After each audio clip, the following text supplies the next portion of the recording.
como tudo começou. Então, eu sou de 75 e significa que eu sou de uma geração que foi privilegiada pelos filmes de artes marciais na televisão, né? Eu ia dizer na internet, mas a internet não havia na época. Então eu sou geração Karate Kid, né? Aos 9 anos de idade, por volta dos 9 anos de idade, minha primeira experiência de artes marciais foi Karate Shotokan. Eu tinha acabado de mudar, os meus pais tinham mudado de casa, né? Tínhamos saído de um bairro mais periférico para o outro ainda dentro da periferia de Lisboa, mas mais próximo, tipo 5, 10 minutos mais próximo de Lisboa do que o outro. E eu lembro que eu estava à procura de qualquer coisa, né, para fazer, porque tinha uma academiazinha, descobrimos que tinha uma academiazinha ali no prédio, né, por baixo, da parte de baixo do prédio. E tinha várias atividades, balé, ginástica, talvez até yoga, né? E no meio daquela confusão de pessoas andando de um lado para o outro, que tinha sido uma abertura recente, eu lembro que eu estava ouvindo um barulho, tipo uns quiais, né? Que depois eu mais tarde descobri que eram quiais. E aí eu me separei um pouquinho do meu pai e abri uma porta. Então a primeira imagem que eu tenho de Karate é um cara fazendo um Yokotobigeri, né? Acho que é o salto no ar com um chute lateral e acertando na cara do outro indivíduo e sangue por todo lado. Essa é a primeira imagem que eu tenho no Karate. Eu disse, é isso que eu quero fazer. Aí eu só sentia a mão do meu pai no meu ombro, né? Me puxando e tal, e fechando a porta. E foi aí que começou o meu primeiro contato com artes marciais. Lógico, sim, para as novas gerações, existe uma grande diferença do que era o Karate na década de 70, né, e de 80, e o que é que se tornou o Karate hoje em dia, até pela questão olímpica e tudo isso. Mas era assim que era, né, era full contacto. Então essa foi a primeira experiência que eu tive. O que é que acontece depois?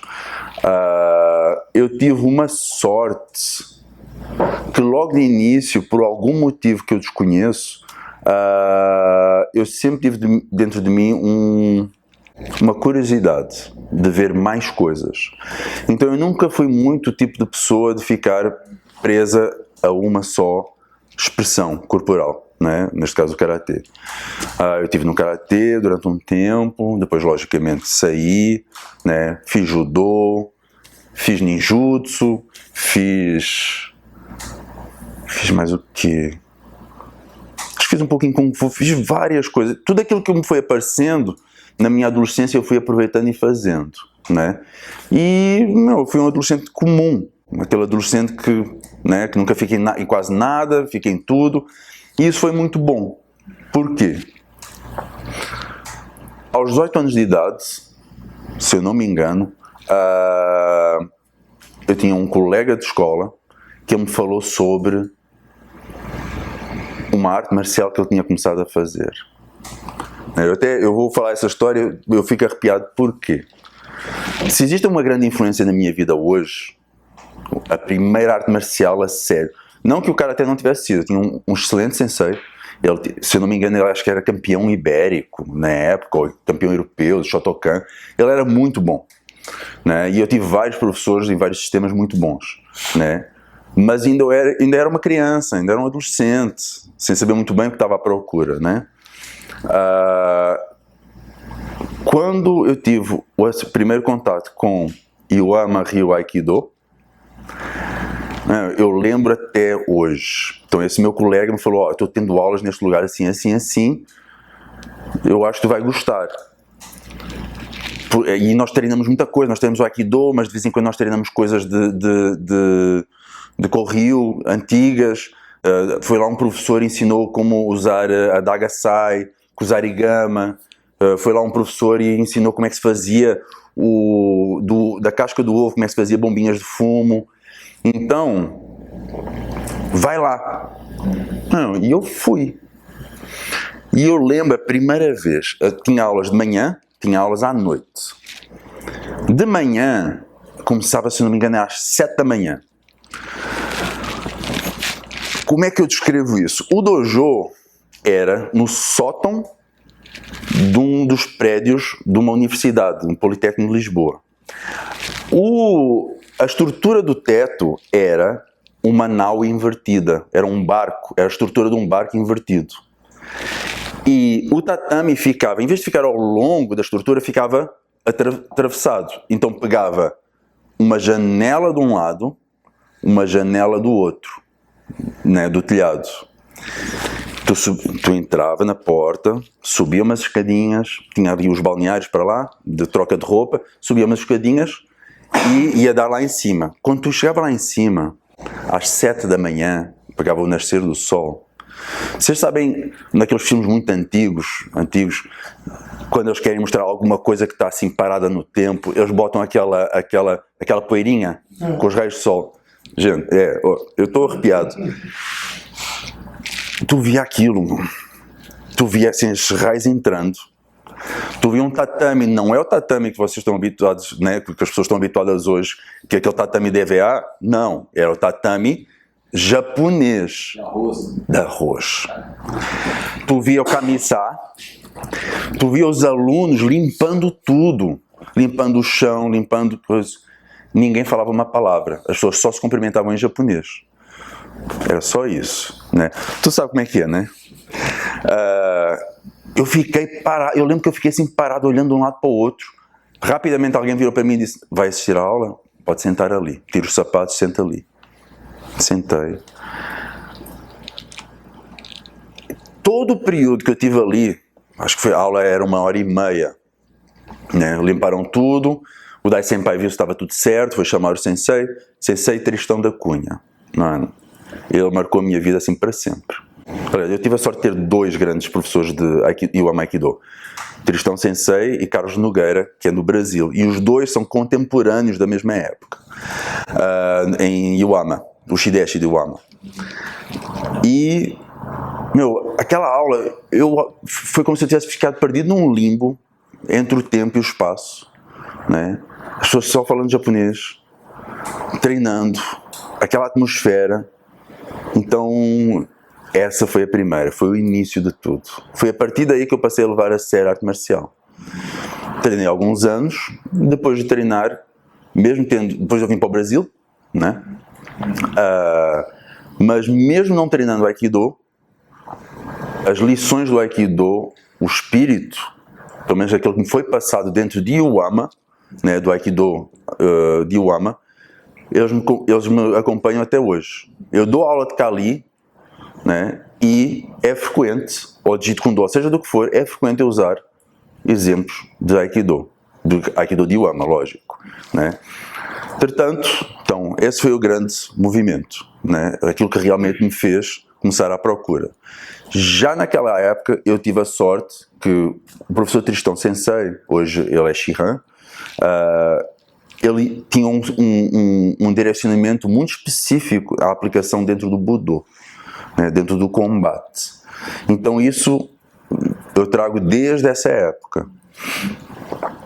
Eu tive a oportunidade depois de fazer esgrima histórica, tive a oportunidade de fazer Krav Maga, KPMF, fiz Jeet Kune Do, né? Nessa época da linhagem de um senhor que faleceu este ano, né? Do Tim Tackett, né?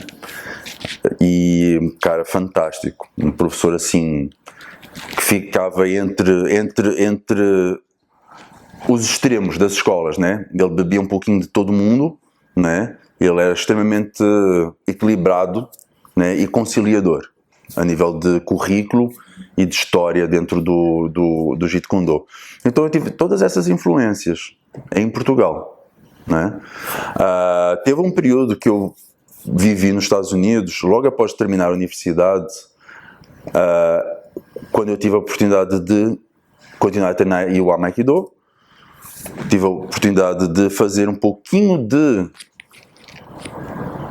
Shaolin Kung Fu do Norte, que eu fiquei também abismado com a capacidade de pernas que aquela gente tem, e foi extremamente interessante porque houve uma desconstrução de uma certa ideia que eu tinha da disciplina chinesa, e na verdade eles são muito mais domésticos e caseiros do que os japoneses, porque assim, no Iwama, Aikido de Iwama, tu não pode falar uma palavra que não seja japonês, tu não pode tocar em ninguém.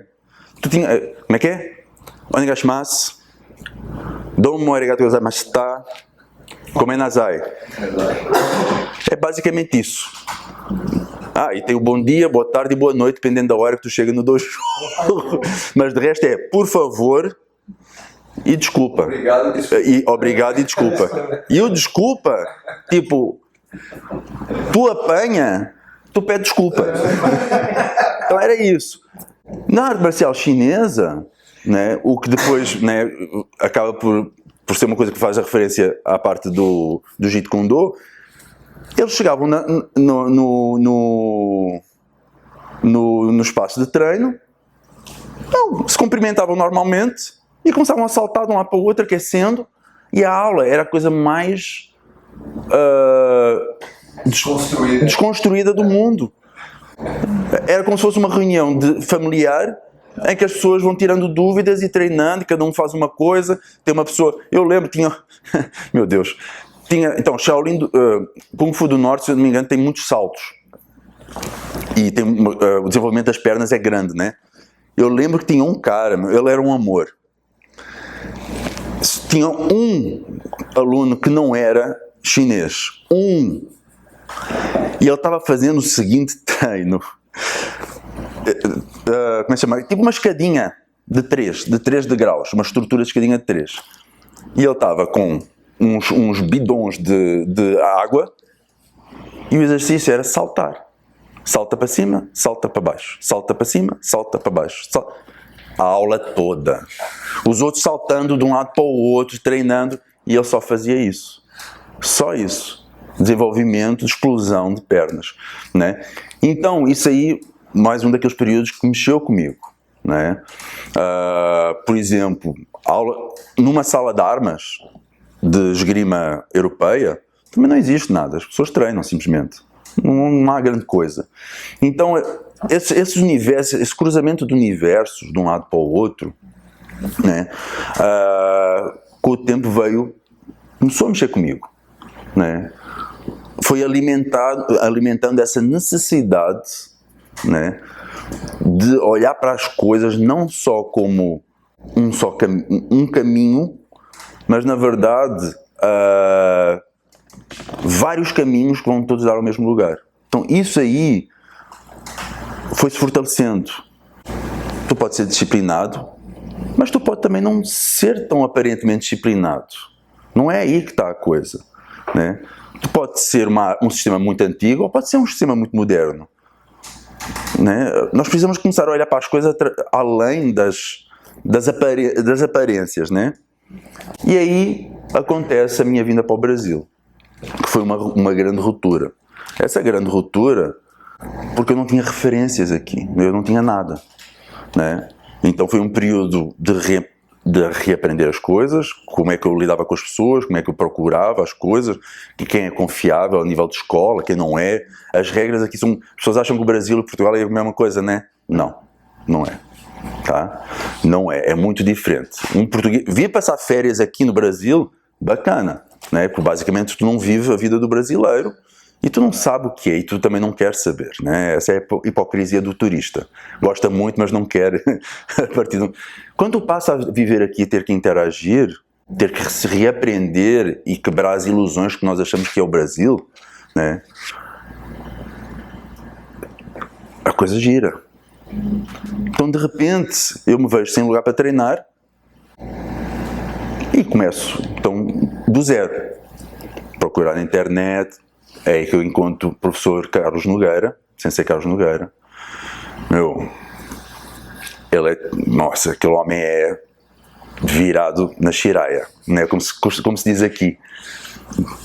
Que homem, né? Ele dá aulas em... como é que se chama? Friburgo, perto de Lumiar, perto de Nova Friburgo. Teu próprio dojo, numa casa, um lugar assim paradisíaco, com um riachozinho ao lado, bambuzal. Tu vês animaizinhos ali no verde. Sim, se alguém puder ir lá, vá, porque é quase ir ao Japão, né? Eu lembro que eu fiz o Shideshi lá e as aulas começavam às 6 da manhã, 7 da manhã e até à noite. né? Tinha dois períodos, de manhã, de tarde e de noite. Eram 8 horas de treino por dia, basicamente. Eu lembro que teve uma vez, nós treinámos tanto, eu treinei tanto, acho que a primeira vez foi 1 mês que eu fiz lá. O treino foi tão intenso, né? Porque Aikido tem Taijutsu e Bukiwaza, se divide assim, né? Armas e quem quer aprender Bukiwaza tem que treinar Taijutsu. Quem quer aprender Taijutsu, treina Bukiwaza. Tinha sido tão intenso, o treino era muito intenso, né?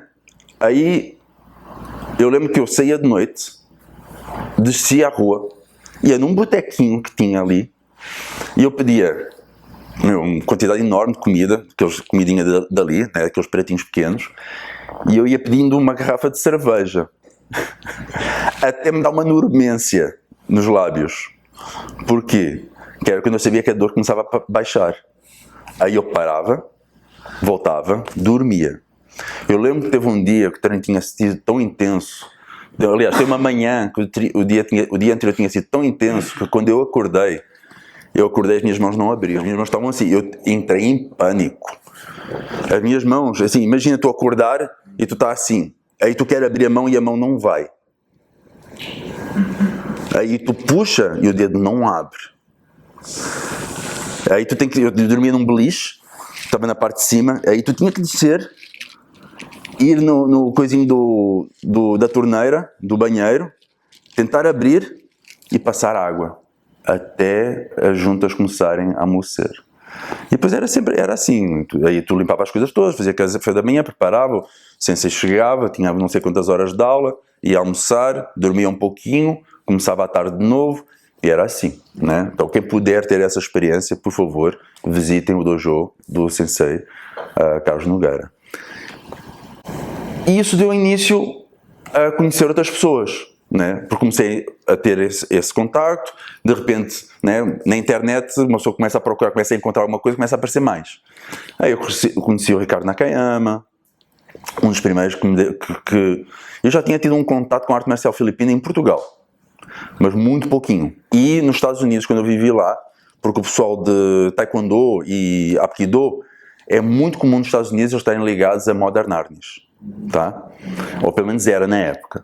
Entretanto, fui no Ricardo Nakayama, é o que eu estava falando, que eu já tinha tido um contacto em Portugal, um pouquinho de contacto. O Ricardo Nakayama, ele me apresentou a Sotai, né? Sistema muito bom, e toda a história atrás da Sotai, sistema fantástico. Eu representei ele durante um tempo no Rio de Janeiro. Foi aí que eu também comecei a reconectar com a arte marcial filipina, pelo conteúdo filipino que ele tinha. Só que o que acontece? Enquanto grupo da arte marcial filipina, deixa eu ver, 2012, 11, 10, 2010, 2008, 2009, havia muito pouco, né? No Rio de Janeiro tinha um grupo que não me atraiu muito, né? São Paulo tinha o Ricardo, mas o Ricardo estava direcionado para a Sotai, né? Tudo bem, ele tinha uma ligação com o Dada Inokal, essa coisa toda, mas era principalmente Sotai. Então assim, eu fiquei um pouquinho sem saber o que fazer. Mantive no Aikido, fiquei com o Ricardo, né, durante um bom tempo. Aí eu tive a chance de, nas minhas pesquisas, porque eu continuei a pesquisar Jeet Kune Do, Kali, essas coisas todas, e acabei por descobrir o Salam, né, num vídeo de internet de ele fazendo uma demonstração em Bercy. Eu olhei para aquilo, a maneira como ele demonstrou, que na verdade a história por trás dessa apresentação é que não era para ser ele, era para ser como é que ele se chama? O Ron Baliki. Só que ele não pôde, então foi o Salam. O Salam, nessa demonstração, ele faz uma coisa que era uma das coisas que era mais impressionante dele. Ele transita pelos sistemas quase sem tu ver diferença nenhuma. Ele transita entre Savate, Jeet Kune Do, Silat, Kali, Shoto, né, Jiu-Jitsu brasileiro, e Muay Thai. Tipo, parece tudo a mesma coisa. E aquilo abriu o meu olho. Eu, caraca, então está aqui algo que é o culminar de tudo aquilo, de todo o meu percurso. Né? Para quem já fez karatê, aikido, judô, esgrima histórica, krav maga, isto, aquilo, aquilo outro, né? E eu comecei a ficar de olho nisso, né? Ele veio em 2012 ao Brasil, dar seminário, em Fortaleza. Eu fui lá, me graduei com ele, né, parte técnica, e de Savate, boxe francês Savate, boxe francês Savate, Jeet Kune Do, Kali, né? E passei a ser instrutor sob tutela dele. Aí foi o meu início com o Salem, né? E foi aquela virada, mais uma vez uma virada de página para o início de um novo capítulo. Tá? 2012 eu estava afiliado ao Salem, né? E começando um trabalho muito específico, né? Com um currículo muito específico, com ligações de linhagem muito específicas, né? Que era a Innocent Academy, né? Logicamente os outros grupos eu acabei por me afastar um pouco, né? Porque não dava para fazer tudo, né? Mas basicamente, sim, pensa, eu começo lá com 9 anos, em Portugal, né? Até a parte de Jeet Kune Do que eu fiz em Portugal, né? Ligado ao Team Takat, né? Mas era Portugal, longe de tudo, tudo era muito fantasioso, muito no imaginário, fantasioso não, mas no imaginário, e de repente eu estou treinando e aprendendo com um representante oficial da Innocent Academy, né? Então aí dá-se esse fecho de capítulo e o início do outro. Okay? Aí, quem é o Salem, né? As pessoas perguntam, mas porra, Salem, ele vem da onde? Salem, que raio de nome é esse? Né? Salem, né? Salem Azli. Né? Tudo bem, nós aqui acabamos por chamar de Salem e isso, mas é Salem Azli. Salem Azli, ele é um francês argelino, era um francês argelino, mãe francesa, pai argelino, apaixonado pelas artes marciais. Em criança ele faz, como não havia artes marciais, ele vivia em Lille, nascido em Lille, não tinha muitas artes marciais por ali, e ele acaba por ir fazer ginástica, tipo ginástica olímpica, ginástica acrobática, né?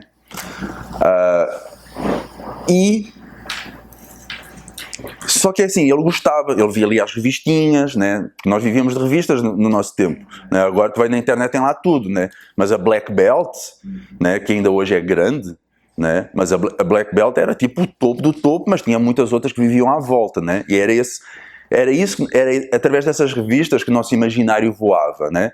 Quase todas dos Estados Unidos, algumas que eram releituras das dos Estados Unidos, né, em espanhol ou em português, né? Vocês sabem, né? E ele começa, tipo, tem fotos dele jovenzinho, fazendo as posições do Bruce Lee, dando chute e isso, sempre com essa vontade de aprender, até que chega uma loja em Lille, que era uma loja ligada ao Chuck Norris, que vendia artigos de artes marciais e revistas. E lá tinha uma revista, que não sei se era Black Belt, mas era uma revista de artes marciais americana, em que ele, ao ler a revista, ele encontra o contacto da Innocent Academy. Ele pega na revista, leva para casa, pega no contacto e ele faz uma coisa impensável nos dias de hoje. Ele escreve uma carta. Ele escreve uma carta pedindo para ser aceite na Innocent Academy, como aluno da Innocent. E manda a carta. Nos dias de hoje, em princípio, passado alguns minutos ou horas, haveria uma resposta, né? Ele esperou 2 anos por uma resposta. Ele esperou 2 anos. Quando ele recebeu a resposta, aí ele teve que esperar mais. Ele foi no consulado, foi nisso e negaram a ida dele. Aí ele teve que arrumar emprego, se preparar, foi mais 2 anos. Então ele só foi depois dos 20 anos, já não me lembro se era 24 ou 26, quando ele finalmente criou uma estrutura com algum dinheiro, com elementos dentro do currículo dele, né, financeiro, que permitiam que a embaixada, né, que o consulado, assinasse o visto dele para ele poder ir para os Estados Unidos. E assim foi. Ele conseguiu, mandou uma carta dizendo que ia e foi. Largou tudo, ele vendeu tudo que ele tinha. Vendeu ou doou, deixou tudo para trás e fez aquilo que muitas pessoas gostariam de fazer, não fazem, né? O que é uma pena, né? Porque a arte marcial, de uma certa maneira, é isso, é um mergulho no desconhecido, né? E ele simplesmente foi. Né? Ele chega aos Estados Unidos, se apresenta na Innocent Academy e começa o percurso dele. A Innocent Academy, sim, para quem nunca foi lá, ela teve várias fases. Então não é esse edifício que está lá agora. Ele teve vários lugares já. Né? Dá para ver, assim, para quem pega os DVDs, né, da Innocent, isso, vão ver que dependendo da época do DVD, aquilo muda um pouquinho, né? É porque eram academias diferentes.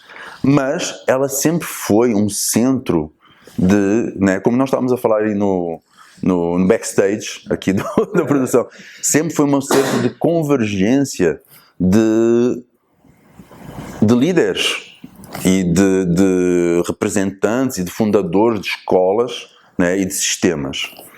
Então, quando vocês, por exemplo, me dá esse casaco aí, por favor. Não é à toa, por exemplo, esse casaquinho, finalmente tive dinheiro para comprar, né? É um casaquinho na verdade eu não comprei antes porque eu tinha um casaco tinha 2 casacos do Salem. Aí eu estou crescendo, aparentemente, com exercício físico, eles não me servem mais, eu tive que comprar um novo. Se vocês repararem, existem vários símbolos à volta do logo da Innocent, tá? Esses símbolos são os sistemas representados dentro do currículo da Innocent. E tem desde símbolos muito antigos até símbolos bem recentes. Este, por exemplo, é do American Camp. Este aqui. Não se pratica mais. Mas ele é a origem do Guru da Innocent. Então está lá. Então este tipo de comportamento e de relação para com os sistemas e os professores, esse respeito constante, né, nos faz entender porque é que as pessoas gostam de convergir na Innocent Academy. Eu nunca vi o Guru da Innocent falar mal de uma pessoa ou falar menos bem. Ele fala de todo mundo por igual. Mesmo quando ele faz uma observação, ele faz com um cuidado, com um carinho, que tu nem percebe que é uma observação, né?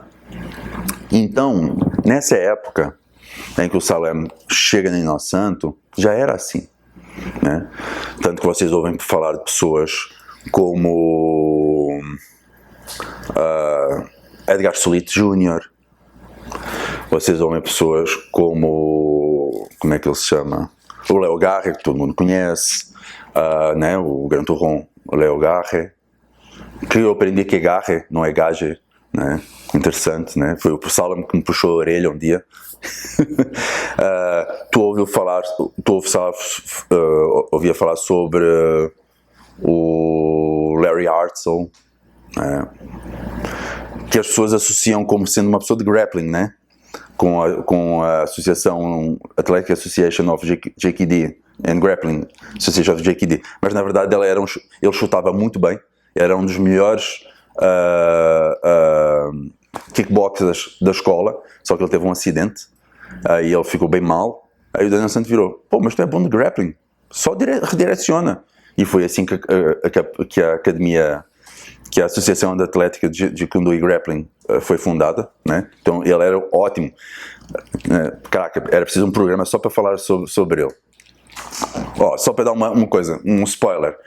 Aquele filme Roadhouse, com Patrick Swayze e agora o remake, dizem as boas línguas que foi inspirado nele, no Larry Hartsell. Interessante. Que o cara era, porque ele era bouncer e era, né, ele dirigia grupo de segurança e isso. Tá? Mas isso será para um próximo capítulo. Então, essas pessoas todas convergiam ali. Como é que ele chama? O cara que faz que fez a coreografia do filme do Identidade Born. Me esqueci do nome dele. Eu não acredito nisto. Ele está sempre lá, sempre que eu vou lá ele está lá. Mas pronto, eu já me vou lembrar daqui a pouco. Então, todas essas pessoas que vocês veem que tinham as próprias escolas, né, que chegaram com um sistema de fora e ficaram ali dando aula, né, era quando eles estavam ali, nessa época, né. Então, vocês veem na biografia do Salem que ele treinou diretamente com todos eles. Todos eles, né? Ele não teve aulas do sistema, ele treinou com as pessoas, como todo o pessoal, todos os senior instructors da Innocent Academy também fizeram. Aquela geração que agora são os seniors, né? Todos eles tiveram acesso a essas lendas das artes marciais filipinas. O pessoal do Ilustríssimo que ia lá, né? Os cabeças mesmo, do Villabrile, né? Os dois que estavam no Haiti, né? Eles iam dar aula lá. Então, é assim, que são pessoas que nós ouvimos falar hoje, que já não temos como alcançar, né? Mas o meu professor, né? E o professor de outros da minha geração, eles aprenderam ali, frente a frente com essas lendas. Essas lendas que ainda fizeram o Rego todo, né? Assim, imagina, teve gente ali que lutou até a morte, assinou contrato, fiquei, ok, por honra, vale tudo, não vale tudo, como é que é, né? Um dos meus professores, por acaso, o senhor professor Attilo, que expulou Attilo, né, do Attilo Balintawak, só ele tem 4 combates de Rego todo nas costas. Então, assim, então é essa geração, né? Então, isso fazia o quê? Também que a progressão fosse bem rápida. O Salem, basicamente nessa época, ele só treinava. Ele trabalhava, se não me engano, à noite, ou assim durante a manhã, e depois treinava o dia todo, né? A progressão era bem rápida. Ele tinha, assim, para quem não sabe, as aulas são por volta de 8 aulas por dia, de segunda a sábado, né? Então, para as pessoas que vivem lá, eles chegam a full instructor não, a nível técnico, eles adquirem o currículo todo muito rápido, né? Não é como ir lá visitar e voltar ou treinar 2 vezes por semana. Eles treinam todos os dias, várias horas, né?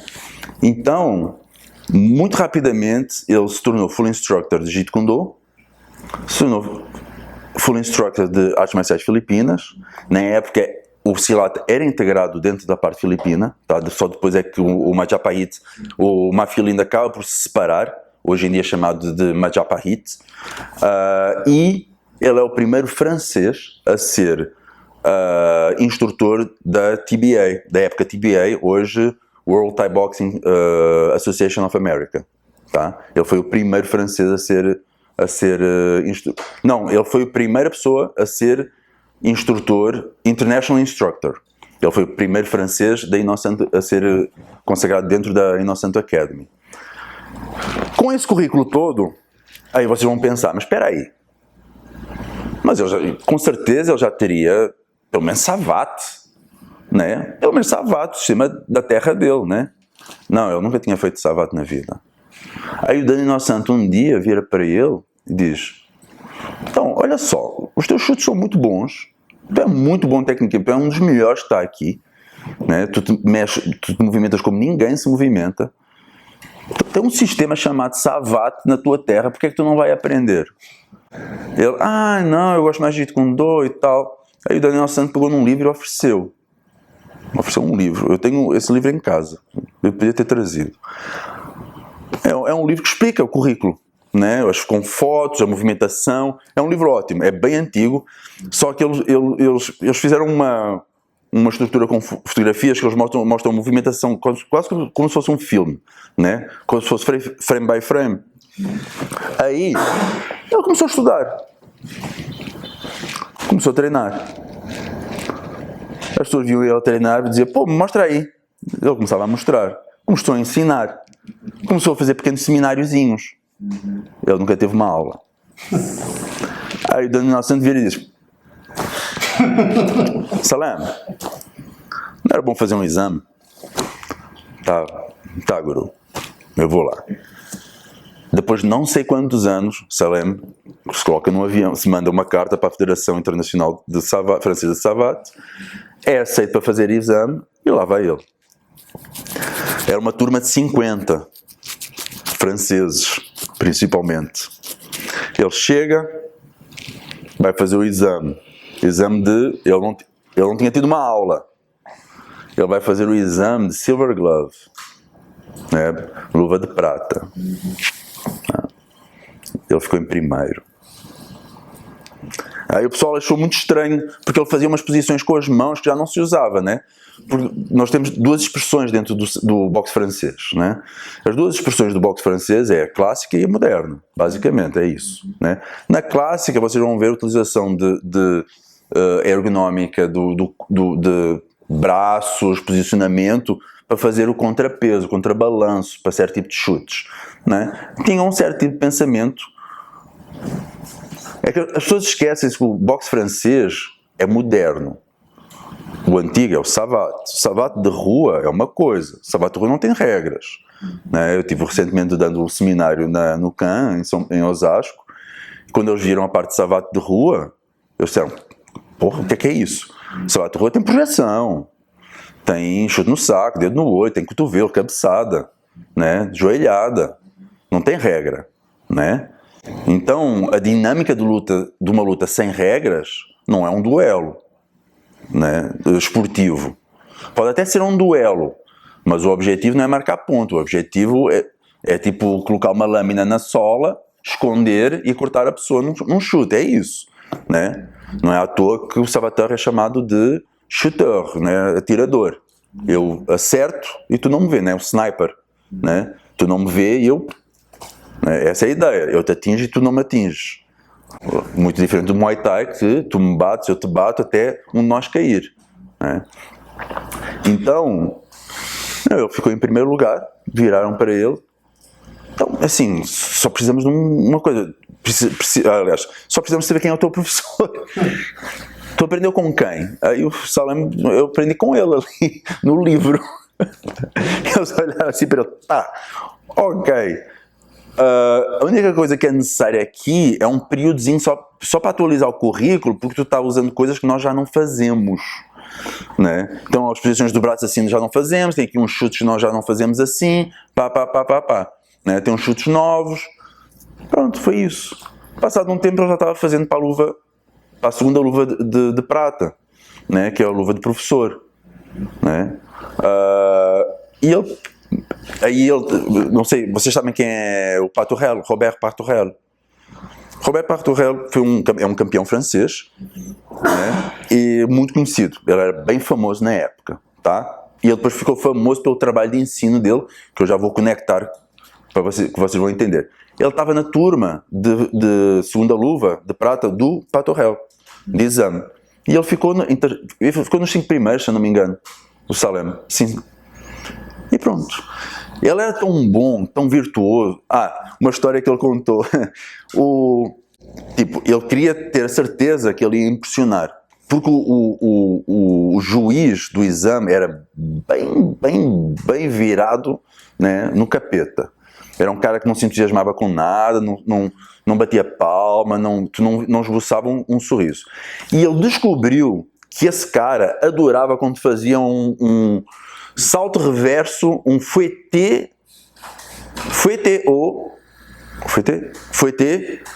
alto, com salto e giro. Significa que quando tu salta e gira, o chute vem ao contrário. Porque tu gira, mas o chute não vem no sentido do giro. Tu gira e o chute vem do outro lado. E ele nunca tinha feito, o Salem nunca tinha feito isso. Mas ele pensou, eu consigo fazer um salto, consigo saltar, consigo fazer um giro, consigo fazer um fouetté, não vai ser muito difícil. Mano, ele fez no combate, no assault. Aí o cara ficou assim a olhar, né? Então o Salem era desse género, da perfeição. Ele punha a mente em algo, então logicamente ele passou assim, bem lá em cima. Ele não foi o primeiro, né? Mas ele estava nos 5 primeiros da seleção da segunda luva. Ele fez uma grande amizade com o Pato Real, como eu tinha falado, e ele leva o Pato Real para Inocente Santo, em que o Pato Real acaba por ter acesso ao Kali e aos outros sistemas integrados, né? E isso acaba por influenciar o trabalho do Pato Real, Robert Pato Real. Em França, ele se torna o treinador da raid francesa e um grande fomentador do trabalho de boxe de rua, né? Sim, o boxe de rua, o savate de rua, vocês têm, para mim, existem 2 grandes nomes: Salem e Pato Real, né? Que é aquele savate como ele foi pensado no seu início, né? Salem volta com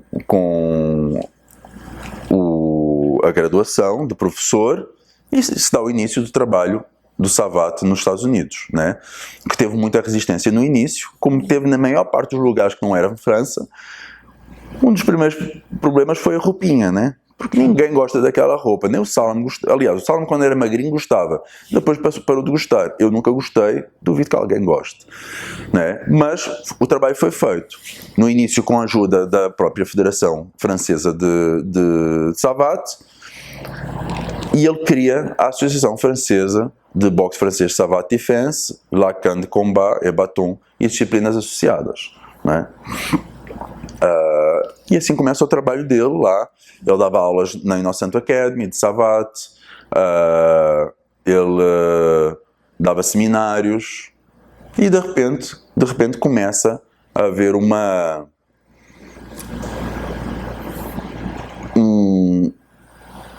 movimentação de começar a chamá-lo. Primeiro ele foi chamado para a França, né? Ele começa a dar seminários em França e aí começam a vir pedidos de seminários de outros países, né? Isso nos leva de volta ao Brasil, né? Que nós fizemos aqui um grande salto, uma grande elipse temporal para explicar.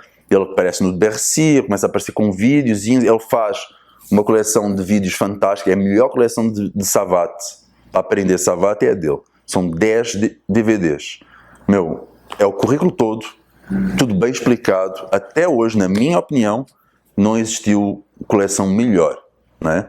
Ele faz tudo assim impecável, explica tudo, né? Então aqui nós saltamos de volta para 2012. Ele já estava bem projetado a nível internacional. Ele vem, eu me graduo com ele e eu pergunto, no meio de uma conversa, nós nos demos muito bem, muito rapidamente. Assim, ele gostava de fazer piadas sobre religião, sobre política. Assim, foi fácil. Era muito fácil gostar do Salem.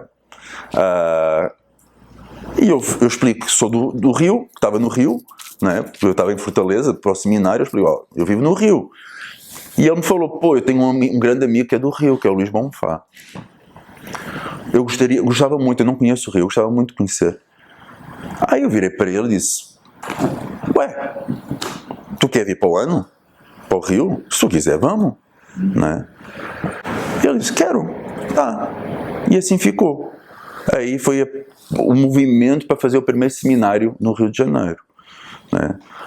Lógico, teve uns pequenos problemas na época, questões do Brasil, do grupo que já estava aqui ligado a ele, mas foi resolvido facilmente, porque ele virou para mim e disse, Paulo, não te fiques preocupado, trabalha diretamente comigo e a partir de agora passamos a trabalhar junto, direto comigo, não precisas te preocupar com nada. E assim foi.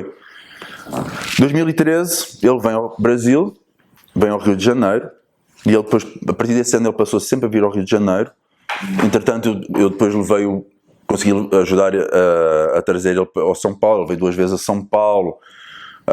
Consegui ajudar ele a voltar a Fortaleza mais uma vez, com um grupo diferente do que estava lá anteriormente, né? O objetivo sempre foi expandir, né?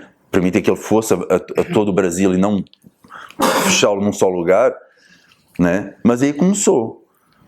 Quais foram a sorte que eu tive? Como nós nos demos muito bem, né? Por exemplo, o primeiro ano foi um sucesso, deu 24 pessoas. Ali estávamos no Jardim Botânico, lá num clube de futebol do Jardim Botânico. Nossa, deu assim... Não, eu nem acreditei que aquilo ia acontecer, né? Porque era um tiro no escuro. É como qualquer projeto que nós começamos. A paixão é nossa. Nós não sabemos se as pessoas vão partilhar dessa paixão, mas nós temos que mergulhar, né? Aí correu bem. O segundo ano, se o primeiro correu bem, o segundo também vai, né? Alugámos um sítio. Foi um ano difícil. Deu 11 pessoas. Mas é assim, tipo, nada abalava ele. Não, Paulo, não tem problema nenhum, paga depois, não fica preocupado, né? Não fica assim, né? Para ele, o importante, eu ainda não entendia muito bem, né? Porque eu ainda tinha muito pensamento japonês. O mestre era intocável, o professor era intocável. Até que veio o terceiro ano. Terceiro ano foi na Delfim, no Rio de Janeiro, na Academia Delfim, um dos grandes símbolos do boxe, né, no Brasil. Fizemos um excelente seminário. Infelizmente, ele ficou em hotel. Infelizmente, foi o ano em que houve uma grande separação. Um grupo mais antigo que já estava ligado a ele se separou. E ficámos só nós no Rio de Janeiro e um aluno, já era instrutor, um instrutor em São Paulo.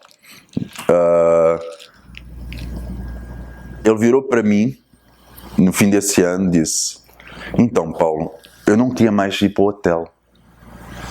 Pô, professor, mas eu não posso ficar contigo em tua casa porque eu não gosto do hotel, nunca gostei. Eu prefiro ficar com as pessoas. Aquilo me quebrou. Toda a imagem que eu tinha, né, que o professor fica lá no cantinho, não sei o que, não sei o que mais. Não. E é por isso que eu digo, eu posso ficar na porra do sofá, não tem problema nenhum, né? Só tem que ser confortável, né? Se o meu professor fazia isso, quem sou eu, né? Para de repente começar a cagar a regra, não, porque tem que ser em hotel assim, coisa. Se eu tiver um lugar confortável, eu fico. No fim do dia, o que interessa é aquele momento com alguém. Não interessa quão luxuoso é o hotel que tu vai ficar. Não interessa quanto tu vai ganhar. Tem que ganhar o que é honesto, de ganhar, mas no fim do dia, o que tu leva é isto que nós estamos a fazer aqui. Né? É nós estarmos juntos, é isso que nós vamos lembrar. Nós não vamos levar qual era a marca da câmera. É uma Canon, né? Eu prefiro Nokia. Nikon. Mas, né? Não é isso. Não é... ninguém vai querer saber isso. O que nós vamos lembrar são os sorrisos, é a gargalhada que nós demos. Mano, e aí, 4º ano ficou em casa. Toda essa aproximação, eu falava com ele quase todas as semanas. Quase. Tipo, ele sempre vinha cá e ensinava alguma coisa nova de sistema. Eu acho que nós aqui no Brasil fomos dos poucos lugares em que ele ensinou tantos sistemas diferentes. Aqui, pelo menos no Rio de Janeiro. E nós estamos lá com a Scali, Balintawak. Tudo bem, depois tem os outros sistemas que fazem parte da estrutura. Lameco, Ilustríssimo, Vila Biril, fazem parte da estrutura de Nosso Santo. Balintawak, não, porque tem graduação específica, né? Majapahit Silat, boxe francês, savate de rua, Lacan, Muay Thai. O que mais? Estou-me a esquecer de alguma coisa? Shoto, nós já tínhamos programado começar o programa de Shoto, né? Depois não deu tempo. Mas é assim, nós fazemos muita coisa aqui. Tanto que quando eu tive a oportunidade de falar com outras pessoas de outros países ligadas ao Salam, tipo, mas nós não tivemos isso. Então é assim, eu tive essa sorte, eu tive muita sorte. Né? Eu treinava com ele em casa, ele tirava dúvidas. Né? Então, assim, E ele era o tipo de pessoa que treinava em qualquer lugar. A primeira aula de Lacan que eu tive, mano, foi Jardim do Flamengo. Era sábado ou era um dia da semana. As ruas cheias. Ele chega com os bastõezinhos. Aquilo ao ar livre, né? Ele bota um coisinho de som que ele tinha sempre, era sempre o mesmo, é um vermelhinho. Aí ele faz assim, play. Aí começa Edith Piaf, Champs-Élysées.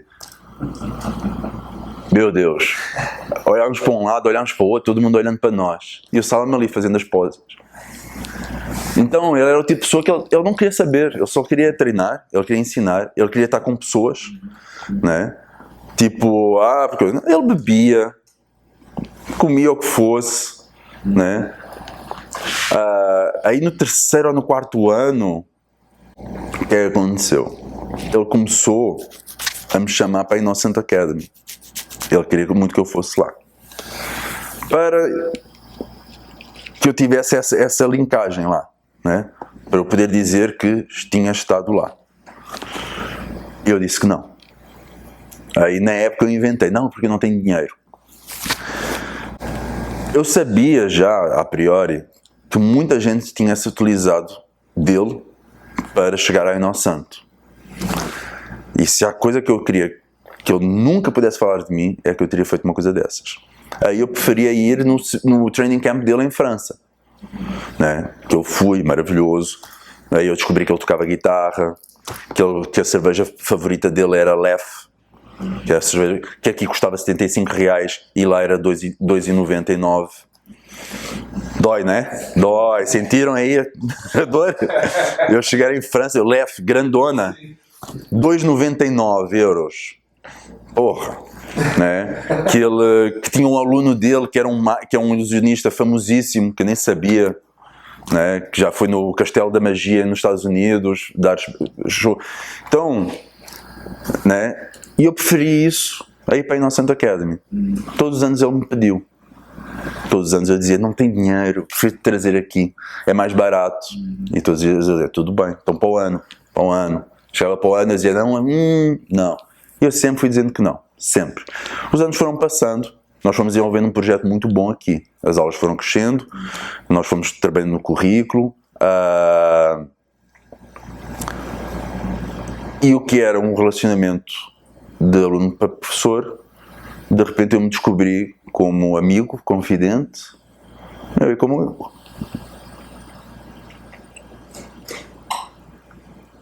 e como um irmão mais jovem, um irmão mais novo. Eu, um irmão mais novo dele. Nós falávamos no Skype, aquilo que eu falei antes, praticamente toda a semana. Quando ele tinha algum problema, falava comigo. Quando eu tinha algum problema, falava com ele. E os anos foram passando. Os alunos aumentaram.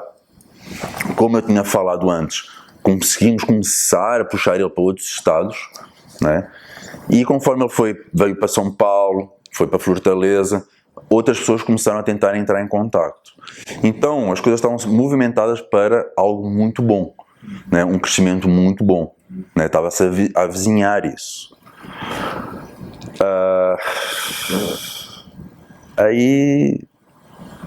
Aí teve a Covid. Né? Antes da Covid, uma coisa importante. No meio disso tudo, é aquele amigo, lembram? Que eu tinha falado, Luís Bonfá. Finalmente nos conhecemos todos, porque ele sempre que vinha cá,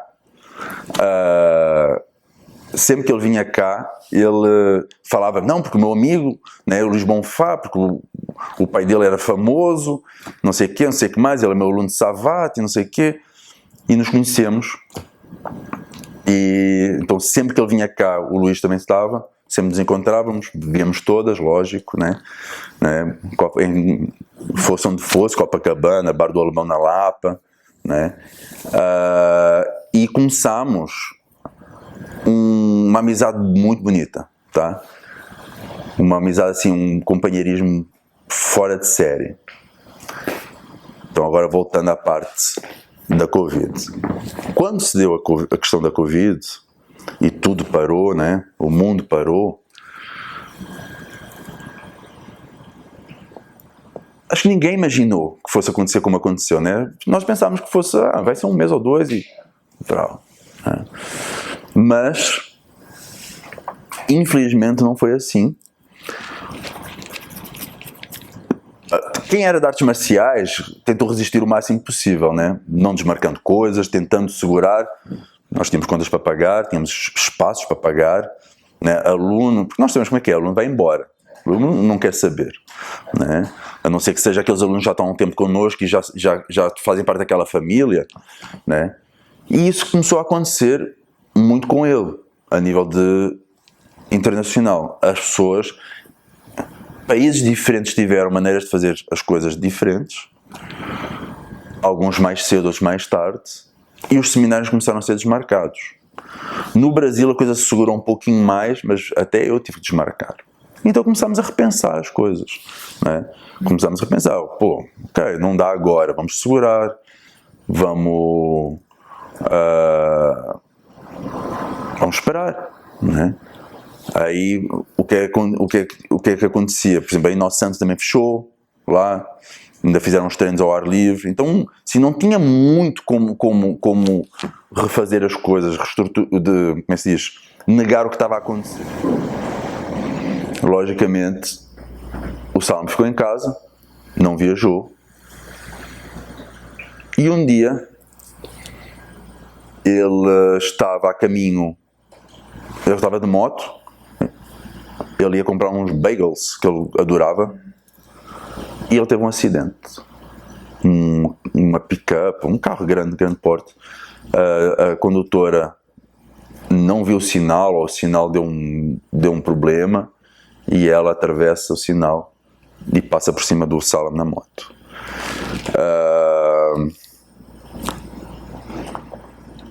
Ele ficou inconsciente, sim, ficou em muito mau estado, tanto que chamaram a ambulância imediatamente e foi levado para o hospital, né?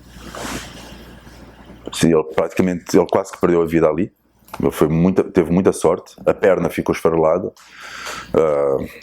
múltiplos traumatismos, dentes que foram parar no pulmão, não, sim, uma coisa muito complicada. Mas sobreviveu. Começou o tratamento, começou a recuperação, várias cirurgias, né? Em algum momento foi oferecido para fazer a vacina contra a Covid, ele recusou no hospital e continuou. Tratamento, cirurgias. Passou o primeiro período de cirurgias, tinha um período de descanso para depois começar a fazer a cirurgia de reconstrução. Aí ele voltou para casa. Aí nós falávamos muito, né? Assim, quando ele passou a poder comunicar com as pessoas, nós falávamos muito no Skype. Aí nós falámos, então, temos isto para fazer. Ele sempre muito preocupado, né? Porque não podia, se calhar não ia recuperar da perna e tal, e eu sempre muito preocupado em fazer com que ele não pensasse nisso. E mesmo que tivesse com a perna a 90%, mano, ele sempre me disse, Sabater não se pelo quão alto ele chuta. É outra coisa. Isso, o atleta, sim. Mas o atleta tem uma vida útil muito, muito pequena. O Sabater é até morrer. Então, um velhinho de 90 anos não vai pôr a perna na cabeça de ninguém, né? Então, o que faz um Sabater é outra coisa. Então, nós fomos conversando e tal, fui tentando motivá-lo para outras coisas. E, temos que reestruturar o currículo. E, próximo ano, assim que tu estiver melhor, eu vou na Inocente. Né? Eu vou na Inocente. Fica melhor, se cuida. E eu, eu estou aí. E ele, maravilha, combinado. E aproveitamos e revemos o currículo, que era preciso refazer o currículo, né? Que o currículo dele era até um nível, mas faltava 5 níveis. né? E eu e mais uns poucos no mundo tínhamos o nível máximo, né? Que era o nível 9 na época. Então era preciso o resto. Era preciso que ele escrevesse. Saber, ele sabia o que era, só não tinha escrito. Então ficou assim. Aí ele pegou Covid. Né? E ele ainda sobreviveu durante um mês. Né? E até um dia que a Cici, a esposa dele, né, hoje viúva, liga para mim desesperada, pede para eu falar com ele, para eu me despedir. E eu não sei se algum de vocês já teve que fazer isso, mas é muito complicado despedir de alguém que nós amamos no momento da morte. E ele foi. Eu lembro que eu tinha aula nesse dia, né? Eu despedi-me dele, falei com ele, despedi-me, mas ele ainda estava nas máquinas. Aí eu fui dar aula, era uma sexta-feira. Fui dar aula e o Luís me mandou uma mensagem, estava eu entre duas aulas. O Sala morreu. Ponto. Dava para sentir o sofrimento na voz dele. O Luís conheceu o Sala há mais de 30 anos.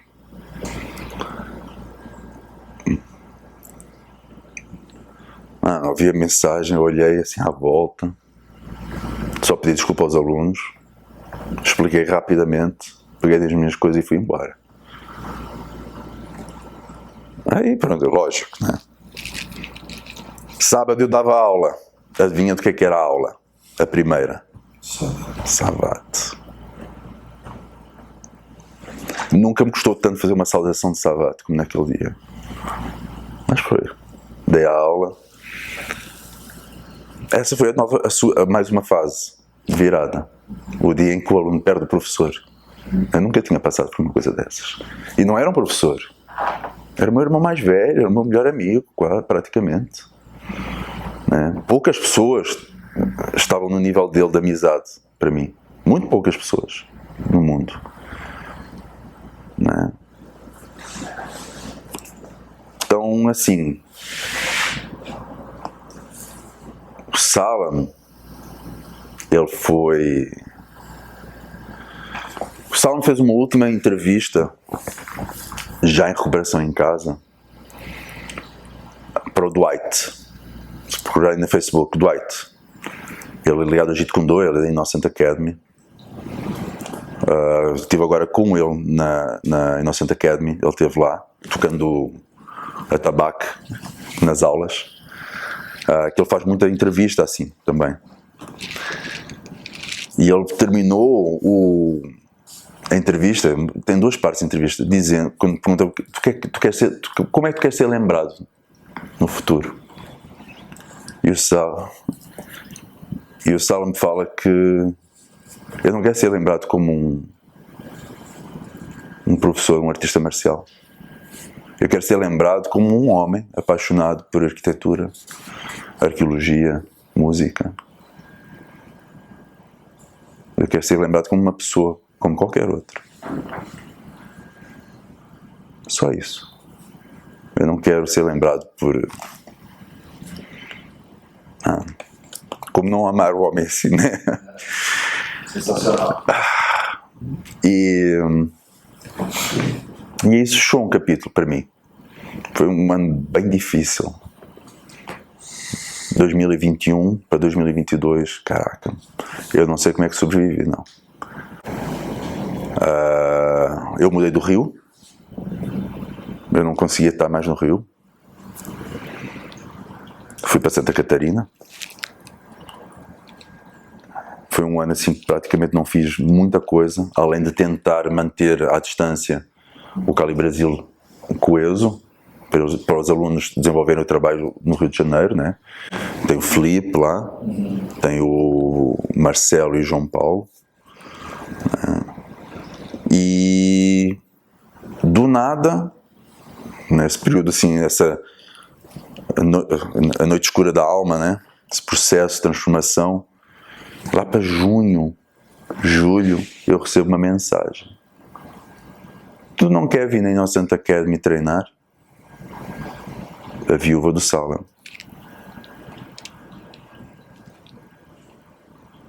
Então, a promessa que eu tinha feito, aí logicamente eu disse, na época eu disse, não quero, não vou a lado nenhum. Aí me veio isso, eu prometi, e eu não cumpri. Ele me pediu tantos anos, durante mais de 10 anos ele me pediu isso, e eu disse que não. Então tá, nem que seja para isso. Aí lá fui, né? Chego de Innocent, é aquela história que eu já vos contei, né? Eu cheguei lá e tal, fiz a viagem, fiz tudo, preparei tudo, né? Tu precisa preencher alguns papéis, algumas coisas, ter tudo necessário, que é necessário para aquele período de um mês, né? Tem os valores que tem que pagar, isso. E eu cheguei lá, eu só queria pagar a minha promessa, era só isso. Eu só queria virar e dizer, Salem, eu fiz, né? Aí eu chego. Vocês sabem aquela sensação, acho que todo mundo já sentiu isto um dia, em que tu chega num lugar e é como se tu estivesse chegando de volta. Tipo, é como se tu, tipo,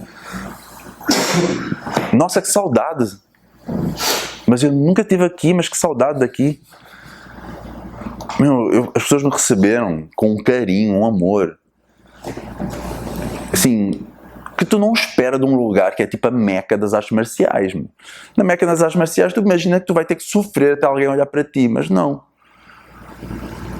Pessoas tipo Joel, o Joel é o cara que dá seminário com o Dani Innocent, é um cara cabelo raspado, altão, tipo, pessoal, todo mundo cumprimentando. Né? Todo mundo fala contigo, tu está com dificuldade, os mais velhos vão ter contigo. E começou, né? Primeiro dia eu treinava com a Cici e treinava com o John. Principalmente o John passou a ser o meu parceiro de treino a partir dali de uns dias ou dois. Depois é que eu comecei a descobrir porquê. Aí e o pessoal tudo muito simpático. Tá, ok. Comecei a treinar. Os treinos na Innocent Academy, o Salem já me tinha explicado mais ou menos como é que a coisa era. Porque assim, o Salem dando seminário era assim. Eu não sei como é que é o Jared, por exemplo. Mas o Salem era assim. Ele passava um exercício e dava 4 variações. 3 a 4 variações ali. Ok, este é o exercício. Tem esta variação. Trabalhem. Tranquilo, né? E geralmente o tempo de exercício era umas 2 músicas, 2 a 3, uma a 2, geralmente 2 músicas, né? Que ele tinha sempre uma coisinha de música que eu falei, né? Ele não desenvergonhava só nos parques, era também na sala de treino, era sempre a mesma música. Eu tenho até hoje a playlist no meu computador. Então me fez gravar a playlist, caso ele perdesse, ele ter acesso.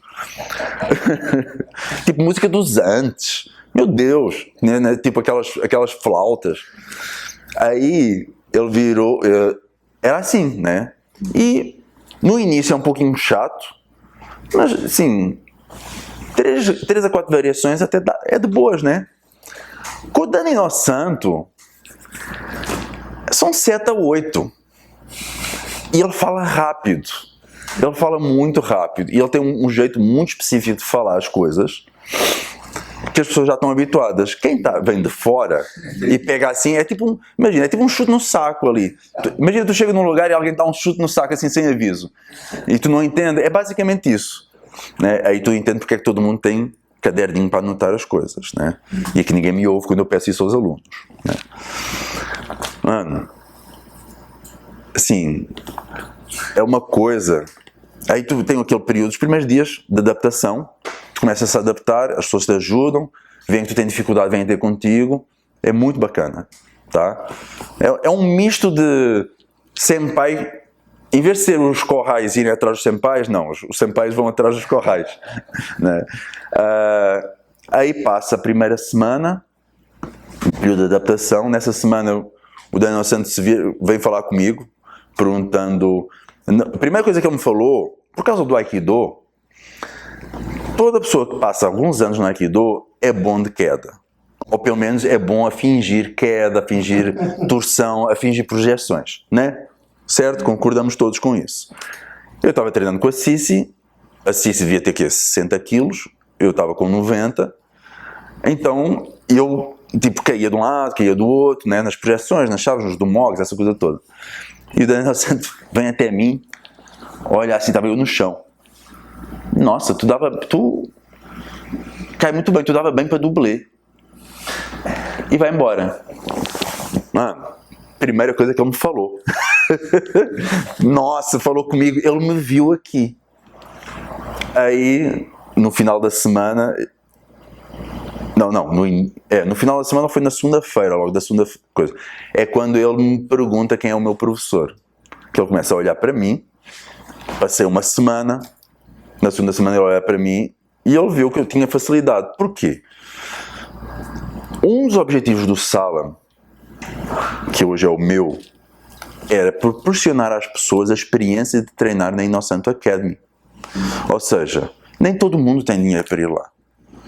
Sim, é caro. A viagem são 5 mil reais. A estadia, se for num hotel, é 1.200 reais cada dia. Tá? Talvez tu consiga por 700. A alimentação durante uma semana é a coisa mais barata, é verdade. $100, 500 reais, tu consegue comer durante uma semana. É só não ir nos restaurantes, vai no mercadinho, compra. Aí se tu ficar num hotel pertinho, tu vai a pé. Até meia hora, entre meia hora a 40 e poucos minutos, tu está de boas, tu anda. É um sacrifício que tu fazes com todo prazer. E depois tu tens que pagar os treinos, tens que pagar o training camp, tens que pagar a anuidade, e é tudo em 100 de 100. Tem 100, mais a anuidade de 100, mais cada dia de training camp é 100, né? E de repente tu fazes as contas e tu estás gastando 15 mil. Né? Aí as pessoas se queixam dos valores que se pede aqui, né? Tem gente que realmente pede muito caro, mas quem é honesto não pede. Né? E mesmo assim às vezes é difícil. Então para ir lá para fora não é qualquer pessoa.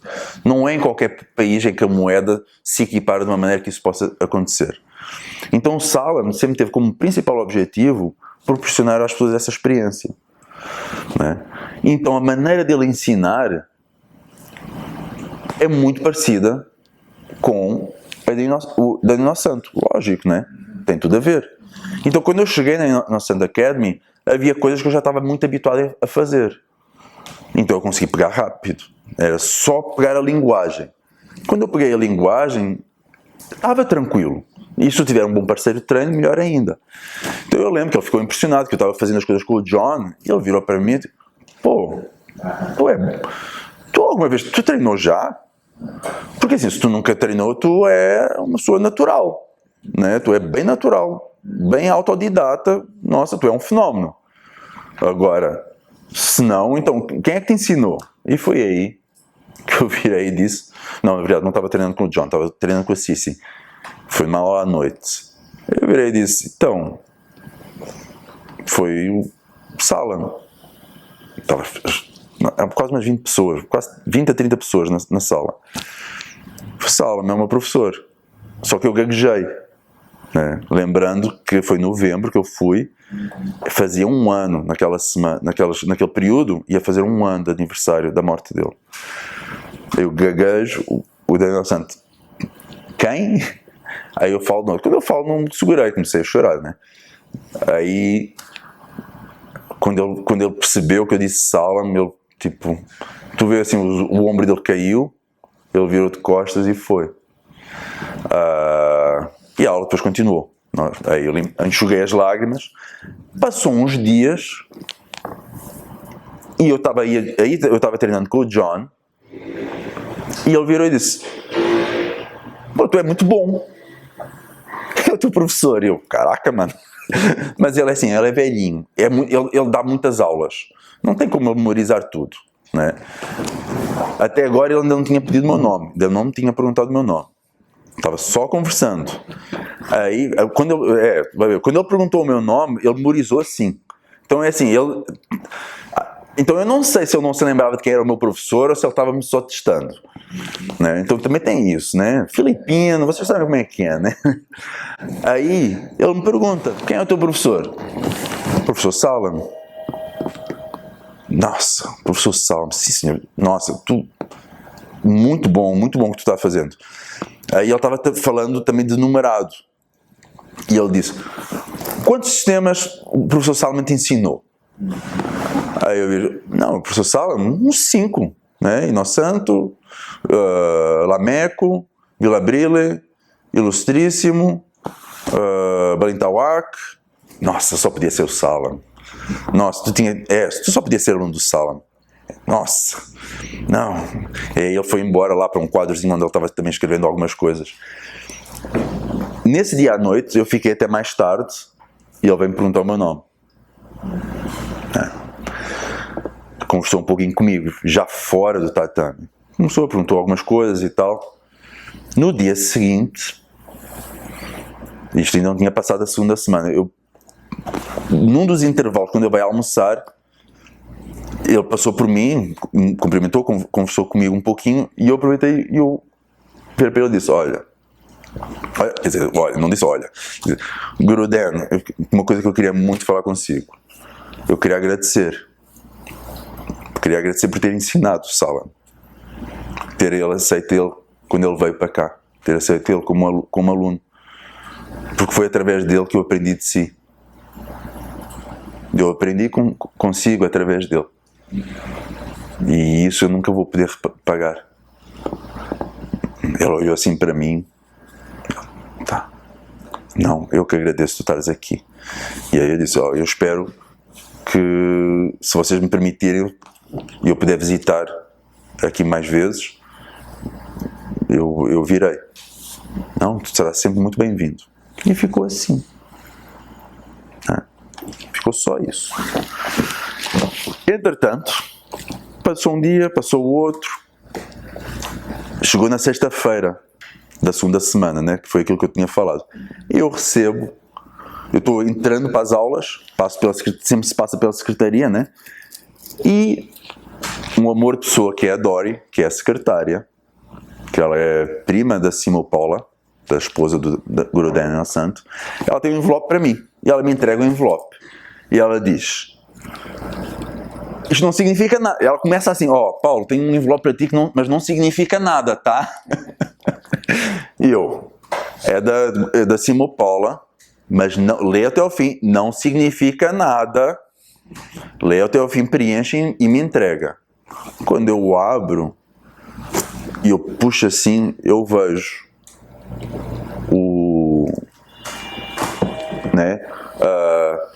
formulário de coisa de instrutor. Mano, eu só tinha ido ali pagar uma promessa. Eu não queria ser instrutor de nada. Eu só queria pagar a minha promessa. Era só isso. E de repente eu me vejo, eu tenho que preencher um papel. Eu demorei dias a preencher aquele papel. Papel em cima da minha escrivaninha lá. Naquele dia à noite, quando eu cheguei para preencher, eu não preenchi. Sábado, eu olhei para aquilo e não preenchi. Domingo, eu olhei para aquilo e não preenchi. Eu começava a preencher e eu parava.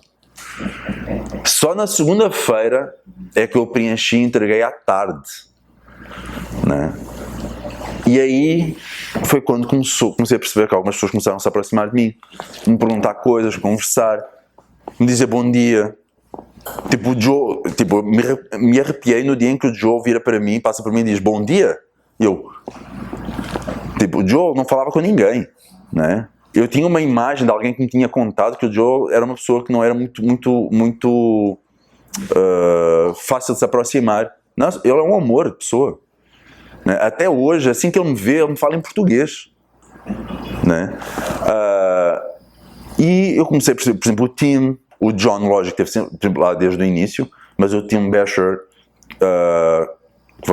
todo mundo já deve ter visto que às vezes eu fiz um podcast com ele, falando sobre a história do Salam, na verdade, minha experiência com o Salam. Eu estou para fazer agora um segundo podcast com ele, que é a experiência após esse primeiro encontro, a experiência na Inosanto.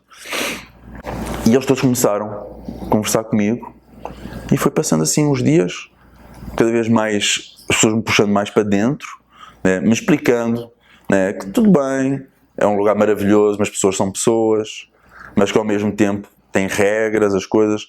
Então, por exemplo, a seleção para ser um instrutor da Innocent, né? O que é preciso? É preciso ter aval dos instrutores. É preciso os instrutores defenderem a tua, senão tu não entra. Porque muita gente que entra, eu não imaginava lá que era assim, muita gente tenta e não entra. Muita gente já chega lá, tipo, eu quero ser instrutor. Né? Então, basicamente é isso, as pessoas vão observando, vão vendo, e eles têm que defender a tua entrada. Se tiver tudo ok para todo mundo, joia. Aí tu é convidado. O que é que aconteceu aí durante essa terceira semana? Quando eu estava dando o podcast para o time, isto trazendo o Salem de volta ao assunto. O Salem, ele tinha um certificado especial. Quando a pessoa chegava ao ranking de instrutor mais alto, ele tinha, não é muita gente que tem, né? Acho que só o pessoal mais velho, que é um certificado grandão, em que ele assina, e ele depois, eu só descobri, eu só fiz as contas de tudo mais tarde. Então, uns anos antes que o Salem ainda era vivo, estava dando seminário, ele me deu esse certificado de completo do como é que se chama? Instrutor associado, com as coisinhas todas completas, né? Ou seja, a seguir era o Full Instructor, né? Aí o que acontece? Ele assinou, ele disse, então Paulo, tu tens que ir no Innocent, porque aqui é para levar a assinatura do Innocent junto. E eu nunca liguei para isso. Isso fez parte da minha promessa. Eu tinha levado esse certificado. E eu comentei no podcast com o Tim. E o Tim no podcast me pergunta, tu queres que eu te ajude com isso? E eu... Quem sou eu para dizer que não, né? Não, eu disse, não, brincadeira. Eu disse, olha, eu não quero incomodar ninguém. Se puder ser feito, eu agradeço, porque vai ser o fim de um ciclo. Mas eu não quero incomodar ninguém, eu não quero criar problemas para ninguém. Né? Porque eu sei que o acesso ao Innocent para assinaturas, isso, é muito estrito. Né? Não é de qualquer maneira, tudo tem um protocolo. Porque ele, se fosse dependesse dele, ele assinava tudo.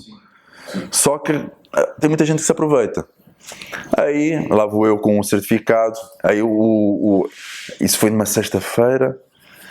No sábado, na aula do time, eu levei o certificado. Aí o time deu a aula. Não, antes da aula o time me chama e ele faz assim. Ele chega, eu com um canudinho. O time me chama, eu chego lá e ele fala com o guru e vai embora. E eu, mano do céu.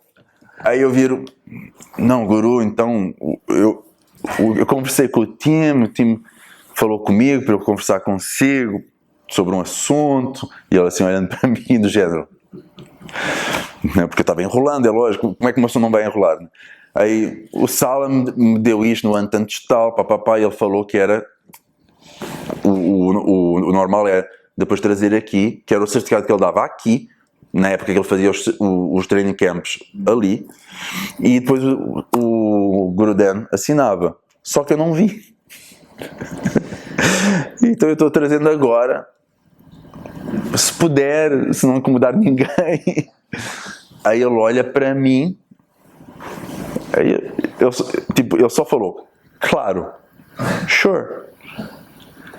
Só que no momento em que eu faço isso, a Dori lá de dentro diz, peraí, não pode ser assim. Aí lá vai ela ligar para cima, aí tiram o certificado de mim, né? Dizem, não, dá aqui o certificado, vamos ver se tem problema ou se não. Aí eu noto que assim, o Guru Dan ficou com uma carinha assim meio... um pouquinho contrariado. Mas eu disse, não, claro, Dori, eu não queria ofender ninguém, o time... Foi o time, a culpa é dele.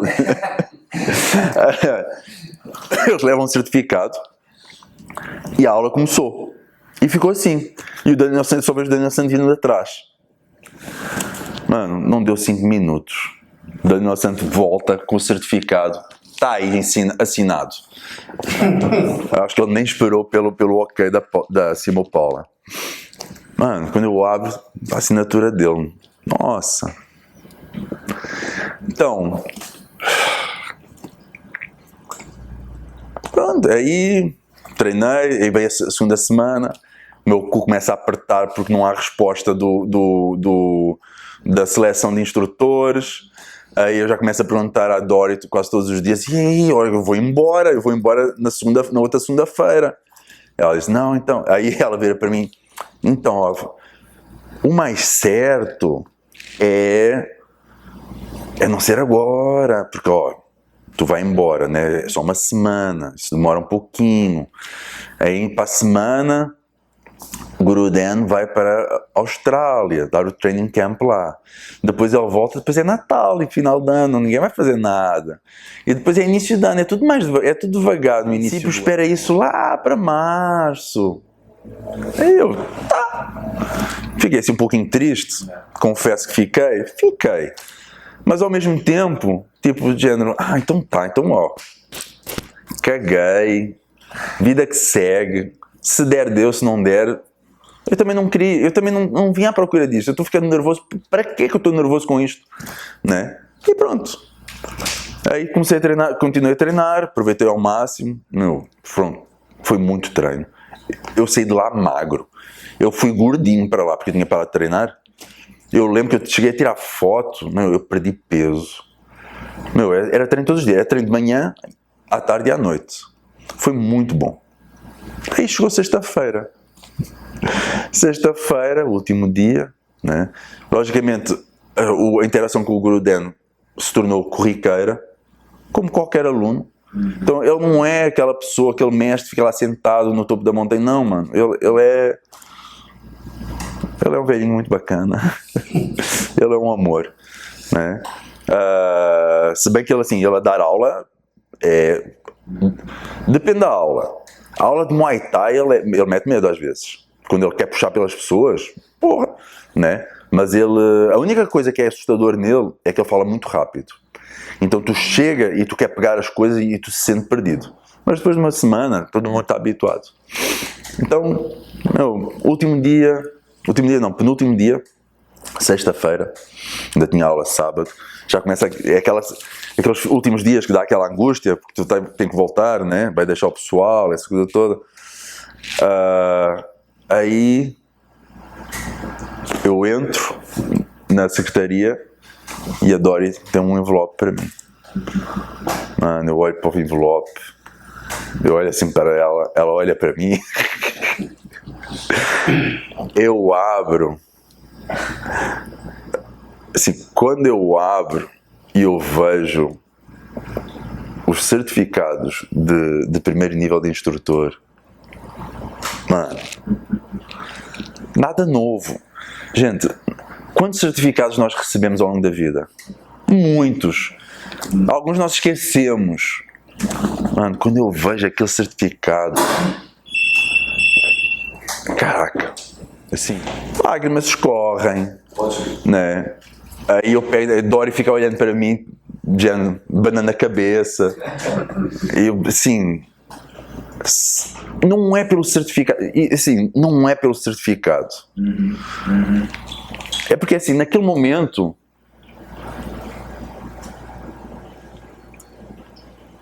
eu não sei como explicar isso, mas é como se eu contribuísse para que o Salem não morresse.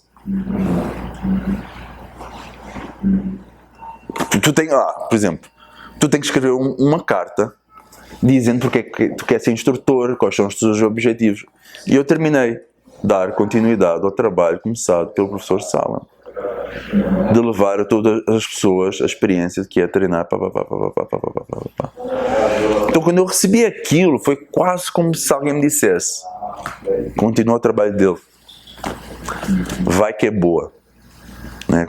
Continua, não tem porque tu achar que a coisa parou porque não parou, só leva, né?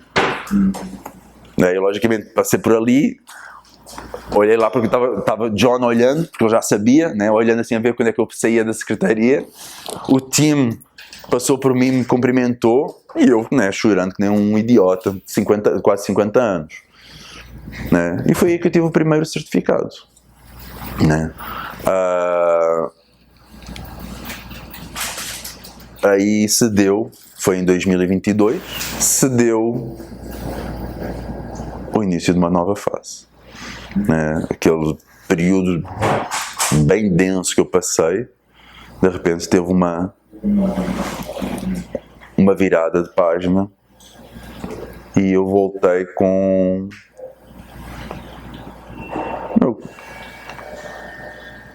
algo que eu achava que tinha perdido, mas na verdade nunca tinha perdido.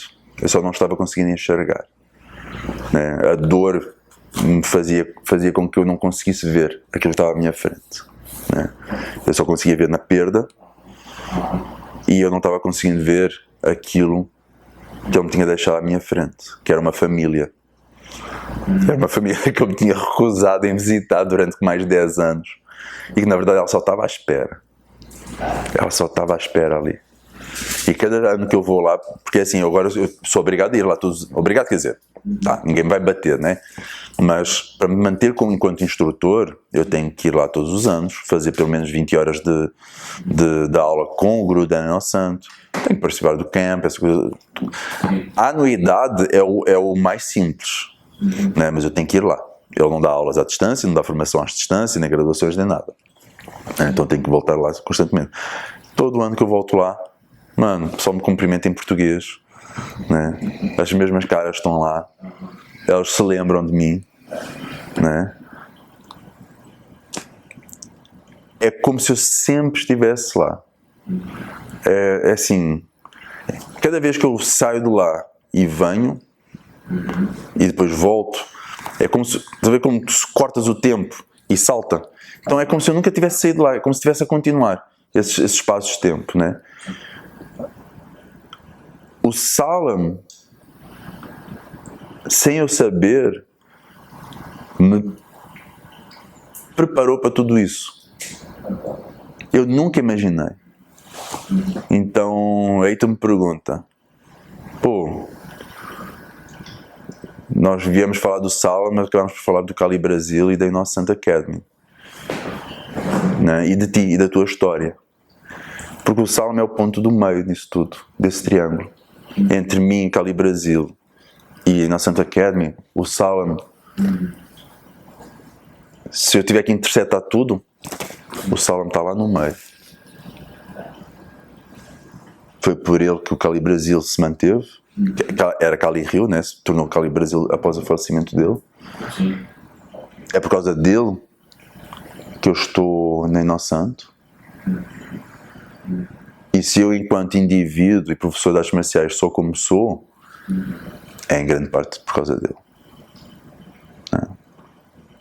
É isso.